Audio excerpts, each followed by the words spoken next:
Assalamualaikum warahmatullahi wabarakatuh. Di video kali ini, saya dan teman-teman kelompok saya akan mempresentasikan hasil tugas 1 kami dari mata kuliah manajemen strategi, yaitu membuat dokumentasi manajemen strategi seorang tokoh penting di perusahaan besar, serta penerapan manajemen strategi dan keputusan strategi di perusahaan tersebut. Sebelumnya, saya akan memperkenalkan diri. Nama saya Elvira Nasution sebagai moderator, dan teman-teman saya yang pertama Holida Dwi Cahyani yang akan menjelaskan materi profil tokoh. Yang kedua Elga Fadilah akan menjelaskan materi profil perusahaan. Yang ketiga Chandrika Gita akan menjelaskan materi cara pandang perusahaan. Yang keempat Astridian akan menjelaskan materi strategi perusahaan. Yang kelima Maya Rosida akan menjelaskan materi program perusahaan dan akan dilanjutkan oleh Stephanie, dan saya sendiri akan menjelaskan kesimpulan dan saran. Baik, langsung saja kita mulai presentasinya yang akan dimulai dari Holida. Profil tokoh pendiri Gojek, Nadiem Anwar Makarim. Nadiem Anwar Makarim, BA MBA.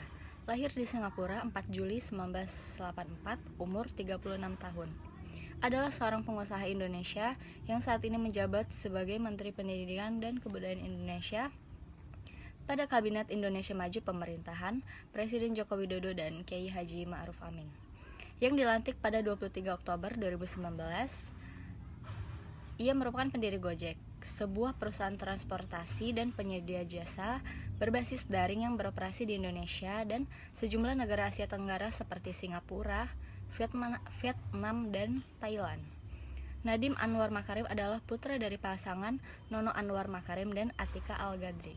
Nadiem menjalani proses pendidikan dasar hingga SMA, berpindah-pindah dari Jakarta ke Singapura.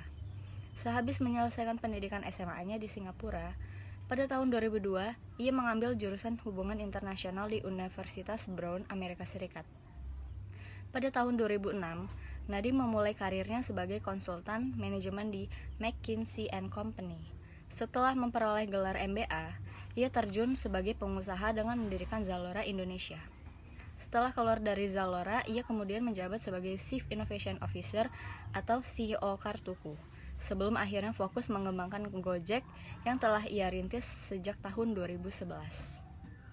Latar belakang perusahaan Gojek. Gojek merupakan sebuah perusahaan teknologi asal Indonesia yang melayani angkutan melalui jasa ojek. Gojek didirikan oleh Nadiem Makarim, warga negara Indonesia lulusan Master of Business Administration dari Harvard Business School. Pada tanggal 13 Oktober 2010, Gojek resmi berdiri dengan 20 orang pengemudi. Pada saat itu, Gojek masih mengandalkan call center untuk menghubungkan penumpang dengan pengemudi ojek. Pada pertengahan 2014, berkat popularitas Uber kala itu, Nadiem Makarim mulai mendapatkan tawaran investasi. Pada tanggal 7 Januari 2015, Gojek akhirnya meluncurkan aplikasi berbasis Android dan iOS untuk menggantikan sistem pemesanan menggunakan call center. Saat ini, Gojek telah tersedia di 50 kota di Indonesia. Hingga bulan Juni 2016, aplikasi Gojek sudah diunduh sebanyak hampir 10 juta kali di Google Play pada sistem operasi Android dan telah tersedia di App Store. Selain di Indonesia, layanan Gojek ini telah tersedia di Thailand, Vietnam, dan Singapura. Baiklah, saya akan menjelaskan tentang cara pandang. Nadiem Makarim menciptakan Gojek pada awal 2011 yang awalnya ia ciptakan untuk kebutuhan. Ia mendapatkan ide inovasi tersebut karena untuk menghubungkan driver ojek dengan customer-nya melalui ponsel. Gojek bisa sebesar sekarang itu pasti ada halangannya. Contohnya pada tahun 2009, halangannya ada di smartphone karena setiap orang pada saat itu masih sedikit yang memiliki smartphone. Kemudian pada tahun 2018, Gojek mulai mengeluarkan fitur-fitur terbaru seperti GoSend, GoPay, GoCar, GoFood, dan GoBluebird, dan masih banyak lainnya. Baik, di sini saya akan menjelaskan tentang strategi perusahaan pada Gojek. Yang pertama ada strategi marketing. Salah satunya adalah menentukan tarif. Dalam hal ini, Gojek menentukan tarif yang cukup murah bagi pengguna jasanya, sehingga konsumen yang tadinya menggunakan ojek biasa dapat beralih ke Gojek. Yang kedua ada strategi promosi. Gojek juga memanfaatkan perkembangan teknologi saat ini seperti penetapan media periklanan menggunakan internet, sosial, brosur, radio, direct selling, event, media partner, dan juga melalui tradisional marketing seperti publikasi dari mulut ke mulut.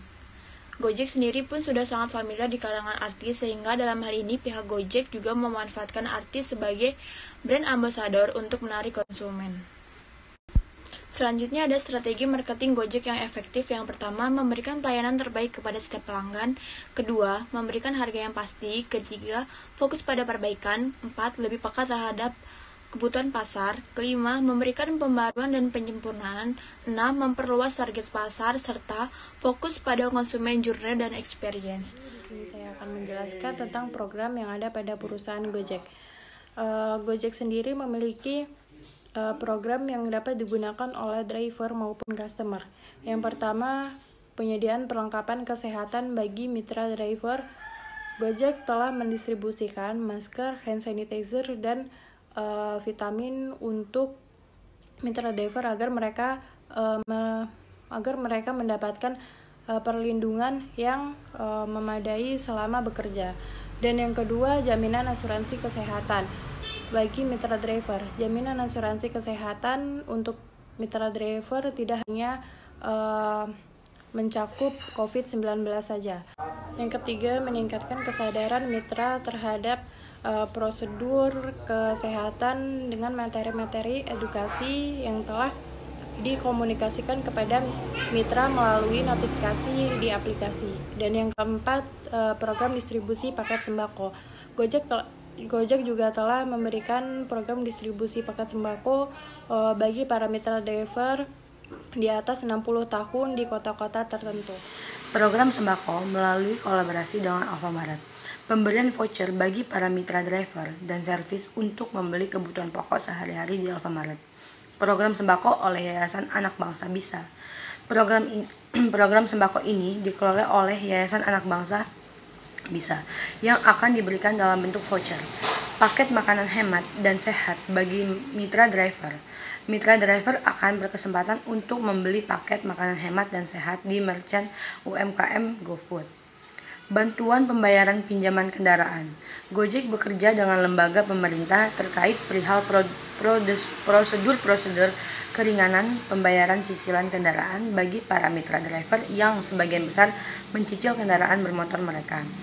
Fitur pada produk untuk mendukung peningkatan penghasilan driver Gojek. Program bantuan pendapatan bagi mitra driver yang terkonfirmasi positif COVID-19 yang sudah berjalan saat ini. Yang terakhir, kesimpulan dan saran. Kesimpulan, Gojek didirikan oleh Nadiem Makarim pada tahun 2011. Dengan melihat kondisi ojek di Indonesia yang kian susah dicari, harus ke tempat pangkalan ojek terlebih dahulu dan belum tentu masih ada ojek yang mangkal.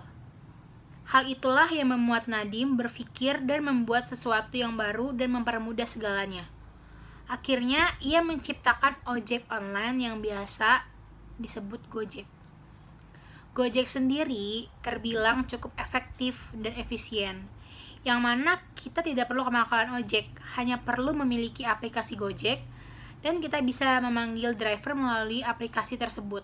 Saran, bagi pemerintah dimudahkan dengan adanya kemajuan teknologi, tetapi pemerintah harus memiliki undang-undang yang jelas, agar tidak menimbulkan penafsiran yang berbeda-beda sesuai dengan kepentingan masing-masing. Dan pemerintah harus tegas menindak pelaku kejahatan terhadap modernisasi tanpa pandang bulu. Masyarakat juga harus mencoba memilih kemajuan yang sekiranya tidak merugikan pihak manapun. Mulailah menjadi masyarakat yang cerdas dan memilih mana yang bagus dan membuang yang tidak benar, agar tidak terjerumus dalam hal yang melanggar hukum. Sekian presentasi dari kelompok kami. Apabila ada materi yang kurang atau ada kata-kata yang salah, kami mohon maaf. Terima kasih. Wassalamualaikum warahmatullahi wabarakatuh.